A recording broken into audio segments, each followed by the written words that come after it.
नमस्कार दोस्तों, कैसे हैं आप सब। आई होप कि आप लोग अच्छे होंगे। दोस्तों, बिहार से एक सनसनीखेज समाचार आ रही है। नए वर्ष के साथ ही बिहार में फिर से सत्ता का एक नया समीकरण का खेल शुरू हो गया है। दरअसल जब मैं बात कर रहा हूँ सत्ता के नए समीकरण के खेल की और नए सनसनीखेज समाचार की, जो कि राजनीति से जुड़ा हुआ है, तो आप लोग मोटा मोटी ये समझ गए होंगे कि मैं क्या बात कर रहा हूँ या आज की ये जो वीडियो है इसमें मैं क्या बात करने वाला हूँ। दरअसल ये कुछ नया नहीं है, हमने इससे पहले भी ऐसा होते देखा है या इस तरीके की बातें, इस तरीके की समाचारों के बारे में देखा है। इस तरीके के सनसनीखेज जो समाचार निकल के आते हैं राजनीतिक गलियारों से, उसके बारे में सुना है और समझा है।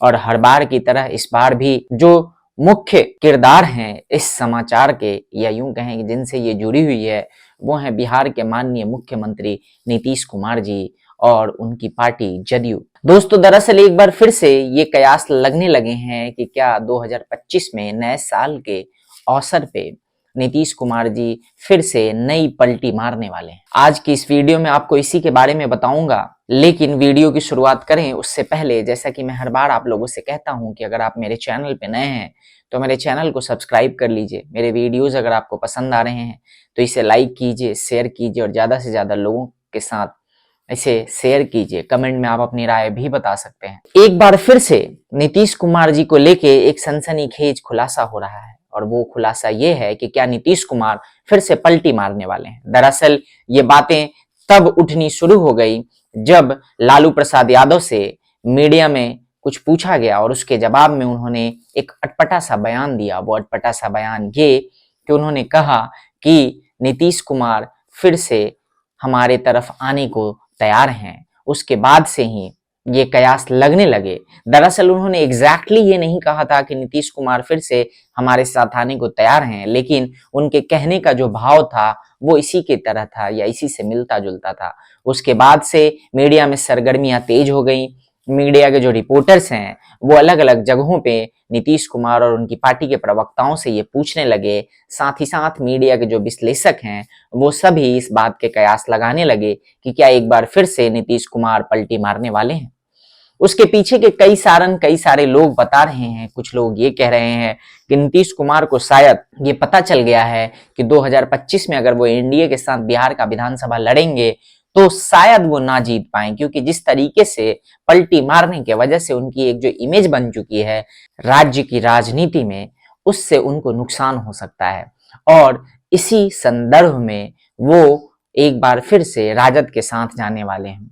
इसके जवाब में जब राजद यानी कि राष्ट्रीय जनता दल पार्टी के तेजस्वी यादव से पूछा गया तो उन्होंने भी ये क्लियर करते हुए कहा, तेजस्वी यादव ने हास्यास्पद अंदाज में कहा कि जैसे एक खेत में बार बार अगर एक ही फसल लगता रहता है तो उस फसल की गरिमा और उस फसल की जो उपजाऊपना है वो भी खत्म हो जाता है। साथ ही साथ खेत की जो उर्वरक शक्ति है, जो उपज है, वो भी कम होने लगता है। उसी के संदर्भ में नीतीश कुमार जो पिछले 20 सालों से बिहार की राजनीति में बने हुए हैं और जिस तरीके से वो बिहार की राजनीति में अब अछूत हो चुके हैं, यानी कि कोई उनको पसंद नहीं करता, जिस तरीके से उन्होंने अलग अलग समय पे पलटी मारी है और इतनी बार पलटी मारी है कि शायद नीतीश कुमार जी स्वयं ही भूल गए होंगे कि उन्होंने कितनी बार पलटी मारी है। इन सारे वजहों से और इसके अलावा तेजस्वी यादव ने उस पर तंज कसते हुए ये भी कहा, उनके कहने का जो भाव था तेजस्वी यादव का वो ये कि नीतीश कुमार जी ने जब जब पलटी मारी है और वो एनडीए के साथ गए हैं तब तब उन्होंने बिहार के विकास के लिए कुछ खास नहीं किया। इसके संदर्भ में आगे कहते हैं कि जब मेरी सरकार थी, यानी कि जब राजद के साथ नीतीश कुमार सत्ता में थे, तब हमने बिहार में कई नौकरियां दी, कई तरह के विकास के काम किए। तो दोस्तों, जैसा कि हर बार होता है राजनीति में, जैसा गठबंधन होता है वैसे ही उसके दावे होते हैं। हर गठबंधन का अपना दावा होता है, अपने राग होते हैं, जो सभी लोग अलापते रहते हैं। अब उसमें कितनी सच्चाई है, उसमें कितना काम हुआ है, ये जनता को तय करना होता है और जनता उस बात को तय करने का मन लगभग लगभग बना ही चुकी होगी, क्योंकि 2025 का जो विधानसभा चुनाव बिहार में होने वाला है उसमें अब ज्यादा समय बचा नहीं है। यूं कहें कि उसकी काउंटडाउन जो है वो शुरू हो चुकी है।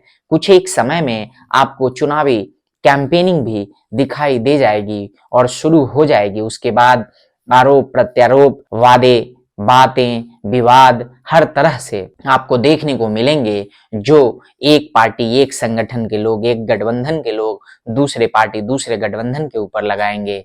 उसके बाद फैसला जनता को करना है कि आखिर कौन सही बोल रहा है और कौन गलत, और उसके बेसिस पे जनता को परिणाम देना होता है। तो उसके लिए देखना होगा कि वाकई 2025 की जो विधानसभा बिहार में होने वाली है उसमें क्या होता है, क्या सत्ता इसी तरीके से बरकरार रहती है और नीतीश कुमार एक बार फिर से बिहार के राजनीति के पुरोधा निकल के आते हैं और फिर से सत्ता की बागडोर को संभालते हैं, या कुछ परिवर्तन होने के आसार हैं। जनता परिवर्तन देखना चाहती है। अब ये तो समय ही बताएगा, इसके लिए हमें इंतजार करना होगा। बाकी अभी के लिए इतना ही, मिलते हैं अगले वीडियो में। टिल देन, जय हिंद, जय भारत, नमस्कार।